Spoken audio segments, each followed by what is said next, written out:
Shqiptarët janë ndër popujt e rrallë që kanë ruajtur një trashëgimi shpirtërore të lashtë, të ngjizur nga natyra, fjala e dhënë dhe fuqia e së padukshmes. Para se të njinim fenë e shkruar dhe para se të ndërtonim tempuj, ne adhuronim malin, ujët, gurin dhe zjarin. Këto nuk ishin thjesht elemente, por forca të gjalla që mbronin njerëzit, shtëpinë dhe tokën. Në botën e të parëve tanë, çdo send mbante energji, çdo rit mbante besim dhe çdo shenjë kishte kuptim. Sot, në një botë të zhurmshme e materiale, këto besime të vjetra janë si një dritë që na rikthen tek rënjët, tek urtësia e humbur dhe tek identiteti ynë shpirtëror. Ky është udhëtimi ynë drejt mitologjisë shqiptare, drejt simboleve që nuk duhen harruar. Lisi i shenjtë. Lisi ishte zemra e besimit të lashtë shqiptar. Ai konsiderohej një pemë e shenjtë, një urmes botës toksore dhe asaj hyjnore. Nën hijen e lisit bëheshin betime, pajtime dhe vendime të rëndësishme për fshatin. Të presësh lisin pranë shtëpisë konsiderohej mëkat i rënd, sepse besohej se lisat kishin shpirt dhe mbanin brenda energjinë e paraardhësve. Shpesh vendet ku rritej një lis i vjetër nuk prekesin, as për bujqësi e as për ndërtim. Familjet mbanin një lis të shenjtë pranë shtëpisë si mbrojtje. Në shumë zona besohej se lisat i dëgjonin fjalët e njerëzve, dhe se ai që gënjente nën hijen e tyre mallkohej. Edhe sot, në disa treva, kur njerëzit mblidhen në një lis të madh, e ndjen se janë pjesë e diçkaje më të madhe. Lisi përfaqëson qëndrueshmëri, nder e besë. Ai nuk është thjesht pemë, por simbol i forcës dhe vazhdimësisë së gjakut, kujtesë e gjallë e lidhjes me tokën dhe hyjnin. Uji i bekuar. Në traditën shqiptare, uji është më shumë se burim jete. Ai është pastrim shpirtëror, mbrojtje dhe shërim. Uji i burimeve të malit konsiderohej i bekuar sepse dilte nga zemra e tokës. Gratë merrnin ujë të pafolur në mëngjes herët për të sjellë fat dhe shëndet në shtëpi. Në festa dhe rite të veçanta, uji përdorej për të larë fytyrën e fëmijëve dhe për të spërkatur qoshet e shtëpisë kundër së keqes. Uji i shiut përdorej për rritje e bollëk, dhe uji i rrjedhshëm besohej se largonte magjinë dhe energjitë e këqija. Edhe sot, kur dikush shpëton nga një rrezik, thonë se ka pirë ujë të mbar. Në disa fshatra, njerëzit ende shkojnë te burimet për të bërë dëshira, duke hedhur monedhë ose duke larë duart në shenjë pastrimi. Tradita shqiptare e sheh ujin si një qenie të gjallë, që merr dhe jep energji, që ruan kujtesën e botës dhe pastron shpirtin nga çdo bare e padukshme. Zjarri i shenjtë. Zjarri ishte simboli i jetës, dritës dhe mbrojtjes kundër së keqes. Ai konsiderohej dhuratë hyjnore dhe ndezja e tij ishte rit solemn. Familjet ruanin hirin e vatrës si mbrojtje dhe nuk e lejonin kurrë të ftohej. Në natën e shënë gjergjit njerëzit kalonin mbi zjarr për t'u pastruar dhe për të larguar sëmundjet e fatkeqësitë. Në ndërim të viteve ndiznin qirinj për të sjellë mbarësi.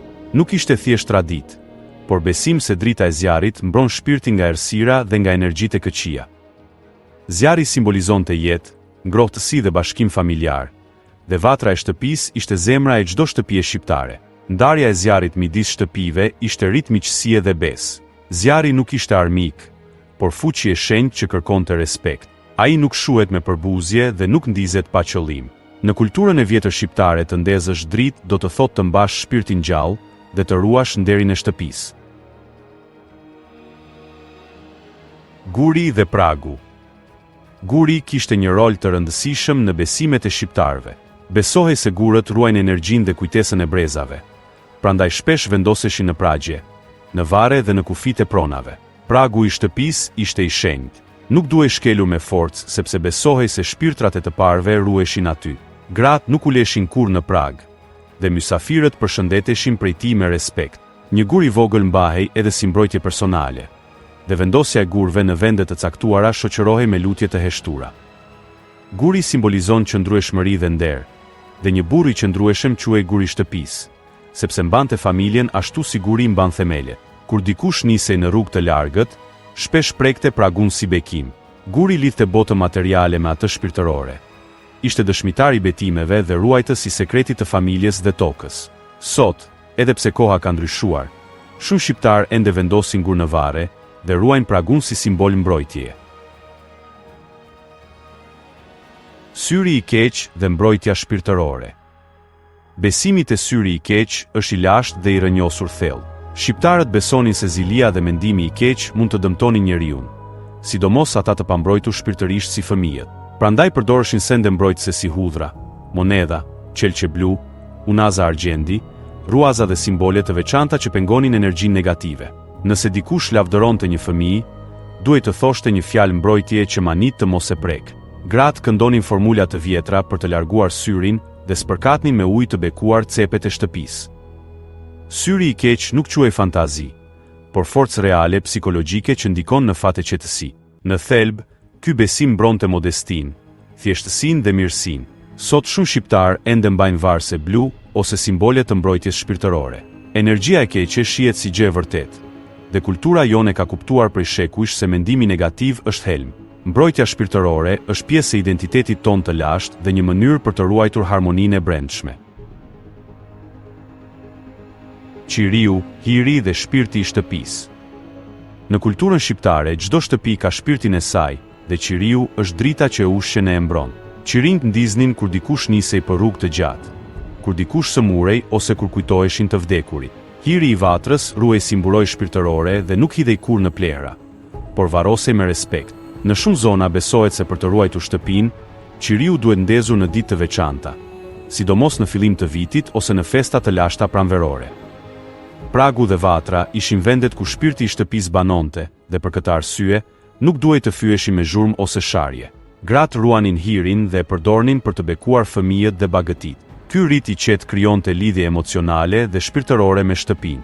Qiriu nuk ishte vetëm dritë fizike, por simboli kujtesës, lutjes dhe shpresës, dhe ai që ndiste qiri për të tjerët shihej si njeri me zemër të madhe dhe shpirt të pastër.